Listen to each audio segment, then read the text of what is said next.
ഹരികുമാറിന് എഴുതാനും വായിക്കാനും എണ്ണാനും അറിയില്ലെന്ന് ജ്യോത്സ്യൻ. ഉൾവിളി ഉണ്ടായതിനെ തുടർന്ന് കുട്ടിയെ കിണറ്റിലേക്കിട്ടെന്ന് ഹരികുമാർ. അച്ഛന്റെ മരണത്തിലും അന്വേഷണം.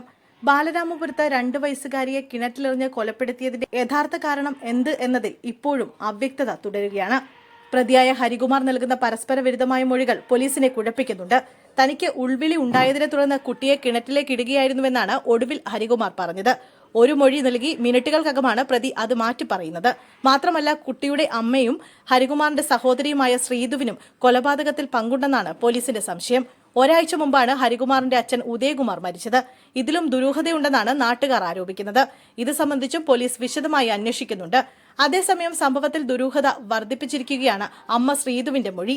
കരിക്കകം സ്വദേശിയായ ജോത്സൻ ശംഖുമുഖം സ്വദേശി ദേവിദാസിന് 30 ലക്ഷം നൽകിയെന്നാണ് ശ്രീധു പോലീസിന് നൽകിയ മൊഴി. ഇതിന്റെ അടിസ്ഥാനത്തിൽ ജോത്സ്യൻ ദേവിദാസിനെ പോലീസ് ഇന്ന് ചോദ്യം ചെയ്യും. എന്നാൽ പണം വാങ്ങിയെന്ന ആരോപണം ജോത്സ്യൻ നിഷേധിച്ചു. തനിക്കെതിരെ ഉള്ളത് കള്ളപ്പരാതിയാണെന്ന് ദേവിദാസൻ പറഞ്ഞു. പരാതിക്ക് പിന്നിൽ ഗൂഢാലോചനയുണ്ട്. ജ്യോത്സ്യന്മാരെ വക്രീകരിച്ച് കാണിക്കാനുള്ള ശ്രമമാണ് ഇതിന് പിന്നിലെന്നും സംശയമുണ്ട്. ഹരികുമാറിന് എഴുതാനും വായിക്കാനും എണ്ണാനും അറിയില്ലെന്നും ദേവിദാസൻ പറഞ്ഞു. ഹരികുമാറിനോട് മകനോടെന്ന പോലെ പ്രത്യേക സ്നേഹമുണ്ടായിരുന്നു. മാനസിക വൈകല്യം സഹിക്കാനാവാതെ വന്നതോടെയാണ് ജോലിയിൽ നിന്ന് ഒഴിവാക്കിയതെന്നും ദേവിദാസൻ പറഞ്ഞു.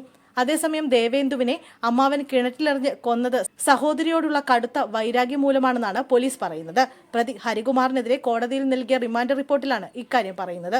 ഹരിയുടെ അനാരോഗ്യമായ താൽപര്യങ്ങൾ ദേവേന്ദുവിന്റെ അമ്മ ശ്രീധു എതിർത്തിരുന്നു. കുഞ്ഞു കാരണം തന്നോടുള്ള സ്നേഹവും ശ്രദ്ധയും ശ്രീധുവിന് കുറഞ്ഞതായും ഹരി കരുതി. ഇതിനെല്ലാം കാരണം കുട്ടിയാണെന്ന് കരുതിയ ഹരിക്ക് കുഞ്ഞിന്റെ കരച്ചിൽ പോലും അരോചകമായി തോന്നി. കൊലപാതകം നടന്ന രാത്രി ഹരി അയച്ച വാട്സപ്പ് സന്ദേശത്തിന് ശ്രീധു അനുകൂല മറുപടിയും നൽകിയില്ല. ഇത് കൊല്ലാനുള്ള പെട്ടെന്നുള്ള പ്രകോപന കാരണമായതെന്നും പോലീസ് പറഞ്ഞു.